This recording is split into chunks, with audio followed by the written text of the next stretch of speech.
Oh, yeah.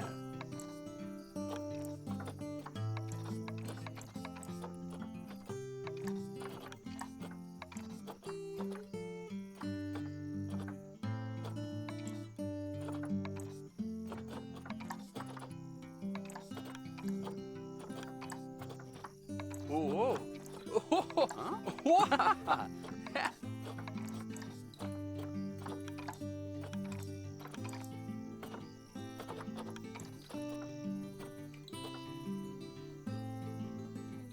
Whoop.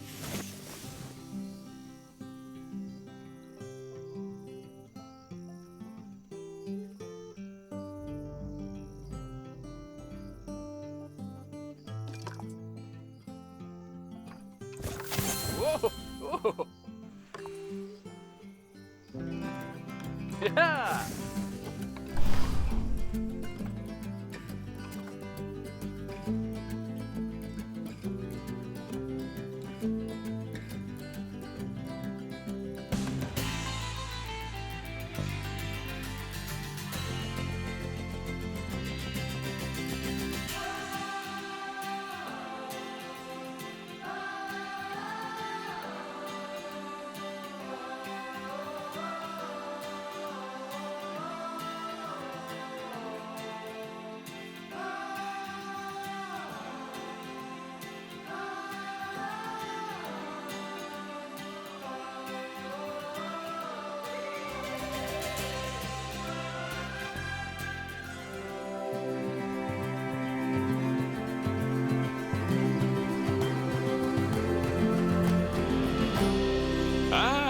Heyo at Hematu.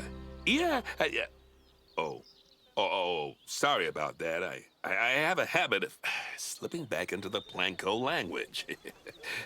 It's good to finally meet you in person. I'm Bernard, although I insist you call me Bernie. The only person who calls me Bernard is my wife. And even then, only when I've tracked elephant dung into the carpets.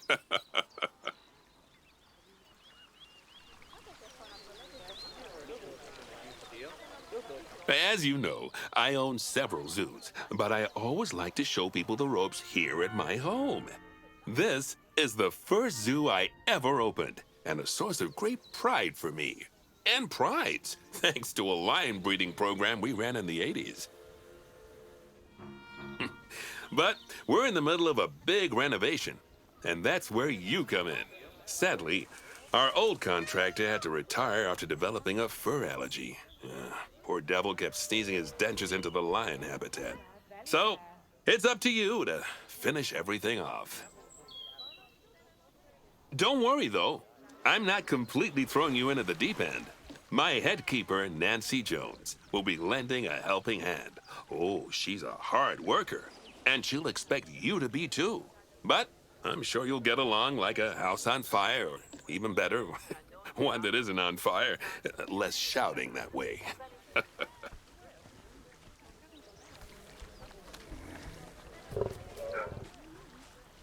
Hello there. From that rosy, fresh face of yours, I'm guessing you're Bernie's new hire. Good. Now, I hope you're ready to ditch your diploma because we're about to get really hands-on. But before we begin the real work, how about we familiarize you with the zoo by learning how to fly around it and visiting some of our beautiful animals? We'll start by popping over and having a look-see at the grizzly bears in their habitat.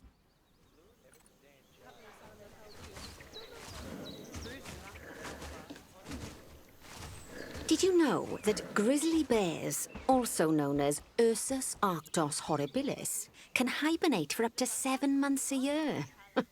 Oh, but then again, given the chance, I think a lot of people would do that too. Select one of the bears and you'll bring up its information panel.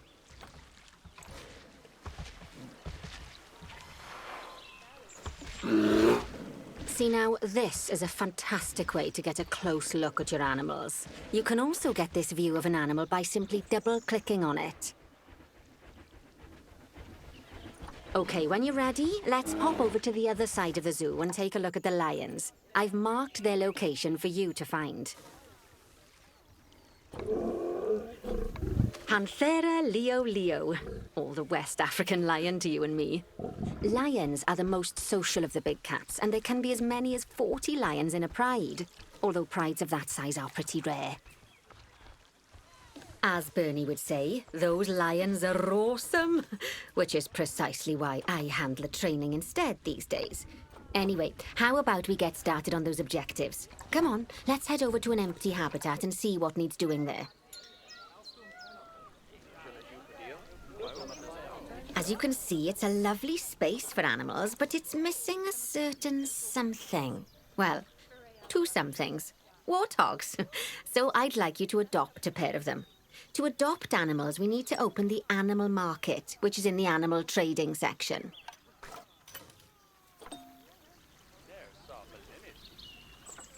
There we are, a pair of perfectly splendid warthogs for our zoo. Just click on them and select Adopt from the side menu. Normally, the animal exchange would be full of animals, but I've emptied out the market while you learn how it works. The last thing I need is you accidentally ordering a dozen elephants.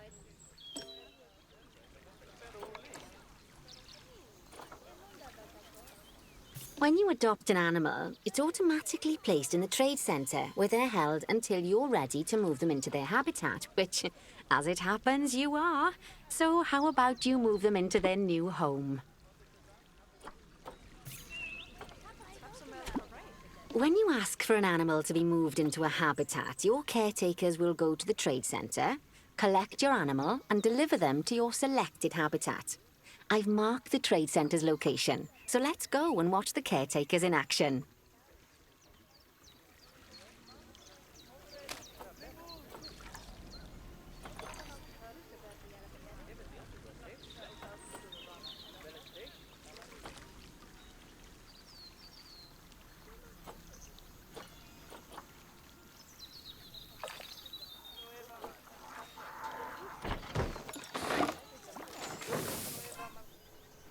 Well, as you can see, those caretakers don't hang about. They'll move those animals to their destination as fast as possible. Of course, normally we'd have to place the animals into quarantine before moving them into a habitat, but I am assured by a person of good standing that these warthogs are in the very rudest of health.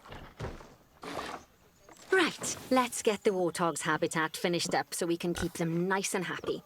You see, each animal in the zoo has an overall welfare statistic, basically how happy they are. And that overall welfare statistic is itself comprised of 4 different areas: nutrition, social health, habitat, and enrichment. Luckily, if you select an animal, you'll bring up their animal welfare information panel, which we saw earlier, where you can see how they're doing. That way, you'll know exactly what areas need to be addressed. Don't worry if that's a lot to remember.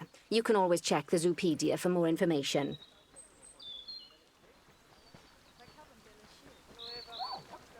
Let's start by making sure we're taking care of the warthog's nutrition welfare.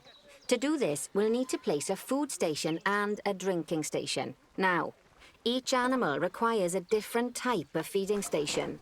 And for the warthogs, it's a small feeding trough. So let's add one of those and a water bowl.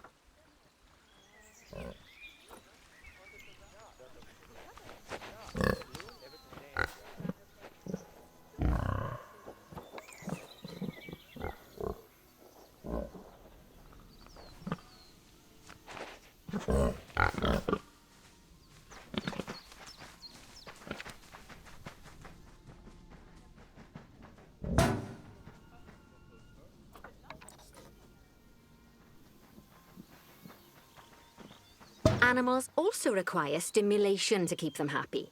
Let's add a lovely mud bath for the warthogs to roll around in.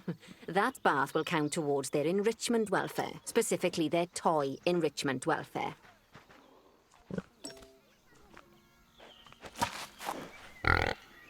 Oh, nice work. You've got a knack for this, I see. Now, our contractor had to leave in a hurry, so this place is in a feral state. Unfinished thingamajigs and whatsits all over the shop. But the first thing we need to finish is the ostrich habitat. It's over near the hippos.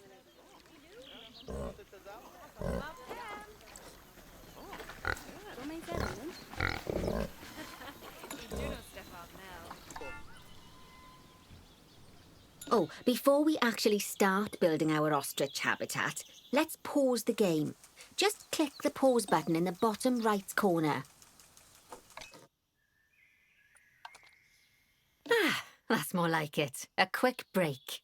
Sometimes it's a good idea to pause the game whilst you're doing something which requires your concentration, because it'll stop the zoo spinning out of control while you're looking the other way. Let's keep the game paused while we get this ostrich habitat built. Okay, job number 1 here is to add a habitat gate before we complete the barrier.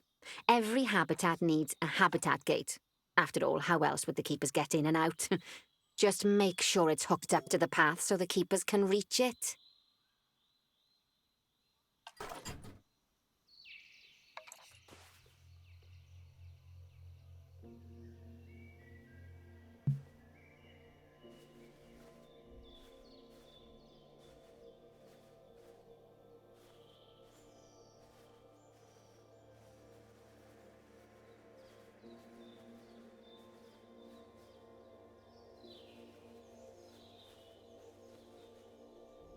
Right, let's complete the perimeter barrier so we can adopt us some ostriches.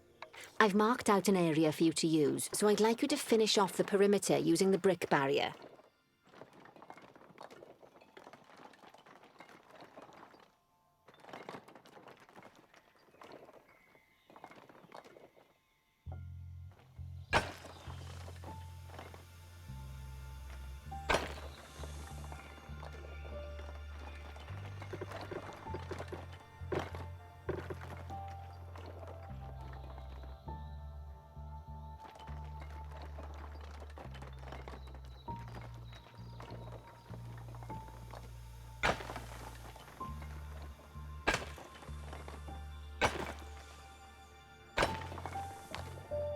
Good work!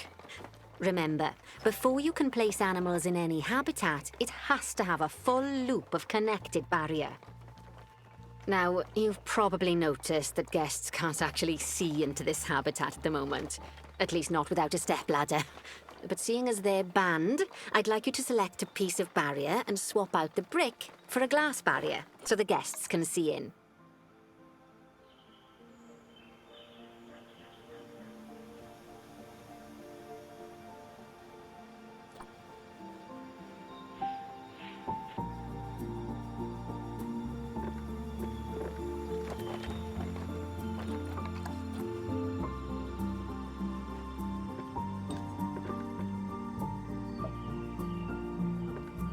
There we go. Adding in more windows gives guests even more opportunities to see the animals in a habitat. It's always best to make sure the guests can get a good view into a habitat from the path they're walking on, because it makes them happy, and because this would be a pretty terrible zoo if they couldn't. The last thing we need to do is to add a donation box. You see, when guests enjoy the view of an animal, they'll make a donation. Just make sure you put them in easy-to-reach places, like near a viewing point. Donation boxes are one of the main sources of income for the zoo, so make sure you remember them. Now, before we adopt our ostriches, you should click the play button. After all, if the game's paused, then so are our caretakers, which will make it a bit tricky for them to deliver the ostriches, eh?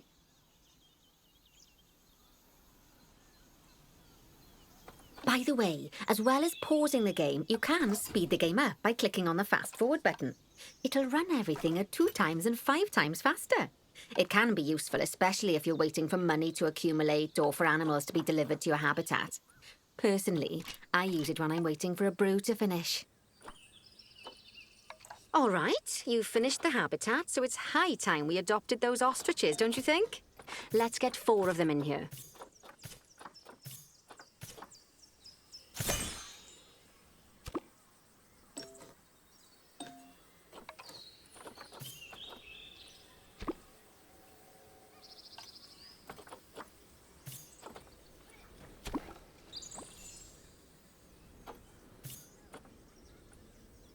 While we wait for them to be collected by the caretakers and brought to the habitat, you should get it ready for them.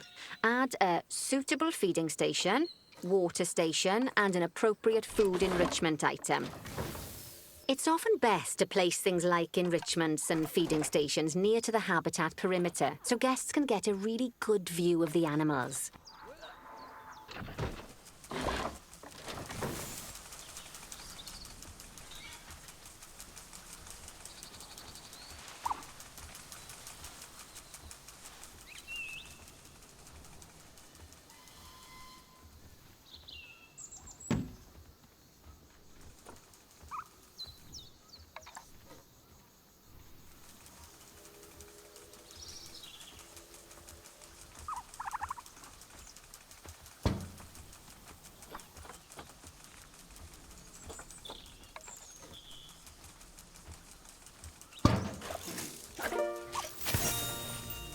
Oh, good to see the ostriches have somewhere they can really stretch their legs.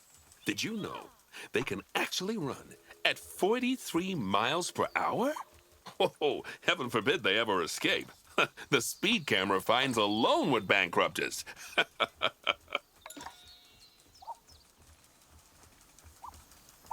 Well, Bernie certainly seems impressed. Did you do his speed camera joke? Every time we get an ostrich. So, now we've made the ostriches' lives a bit better, let's do the same for the keepers, shall we? To make it easier for the keepers to feed the ostriches and hippos, we should build a new keeper hut. Keeper huts are where the keepers prepare the food for animals, so they should be placed near to the habitats to make sure the keepers don't waste their time walking when they should be looking after the animals.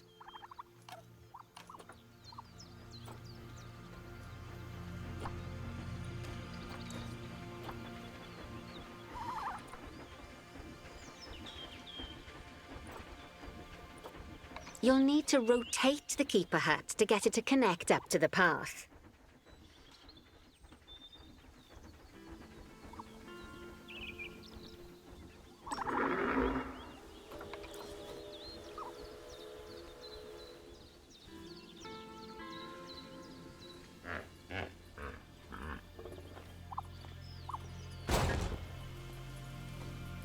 This keeper hut only has space for one keeper, but the larger keeper hut can allow multiple keepers to prepare food at the same time. Oh, but bear in mind that keeper huts and other staff facilities shouldn't be placed near to areas where there are lots of guests. Guests don't like seeing facility buildings, and it can affect their happiness. Negatively. In case that wasn't clear. Something that all facilities, shops, and a whole host of other objects need is power. And that obviously includes your newly built keeper hut. So let's place a transformer next to it, shall we?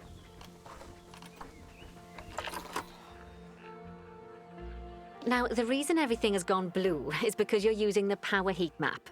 This map allows you to see what is and what isn't powered in your zoo. So once you've placed your transformer, you can click in the bottom left to turn the heat map off.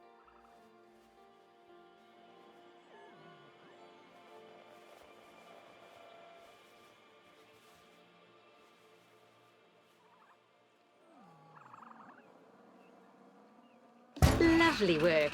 Now the keepers can start using the hut to prepare food, and thanks to where you've put it, they won't need to walk very far to deliver it to the ostriches and hippos.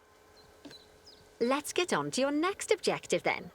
Bengal tigers. We want to adopt some, but I'm afraid there's nothing ready for them yet. Head on over to the plot of land I've marked out. It's not too far away.